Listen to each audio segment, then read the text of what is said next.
GVMC కౌన్సిల్లో శుక్రవారం రసాభాస జరిగింది. జీవీఎంసీకి నూతన కమిషనర్ను నియమించాలంటూ నినాదాలు చేస్తూ ప్లకార్డులు ప్రదర్శిస్తూ నిరసనగా సభలోకి వైసీపీ కార్పొరేటర్లు ప్రవేశించారు.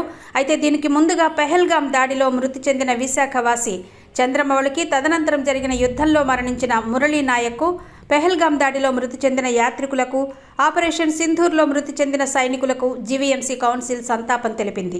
దాదాపు 5 నెలలుగా ఖాళీగా ఉన్న జీవీఎంసీ కమిషనర్ను తక్షణమే నియమించాలని వైసీపీ కార్పొరేటర్లు డిమాండ్ చేశారు. కౌన్సిల్ సమావేశం సందర్భంగా శుక్రవారం మేయర్ పీలా శ్రీనివాసరావు అధ్యక్షతన సభ ప్రారంభం కాగానే వైసీపీ కార్పొరేటర్లు ప్లకార్డులతో ప్రవేశించారు. నల్ల కండువాలు భుజాలపై వేసుకుని నినాదాలతో జీవీఎంసీ ఆవరణ నుంచి లోపలికొచ్చారు. రాష్ట్రంలోనే అతిపెద్ద మున్సిపల్ కార్పొరేషన్ అయిన జీవీఎంసీకి కనీసం కమిషనర్ లేకపోవడం పాలన స్తంభించిపోయిందని, నగరాభివృద్ధి లేదంటూ వైసీపీ కార్పొరేటర్లు నినదించారు.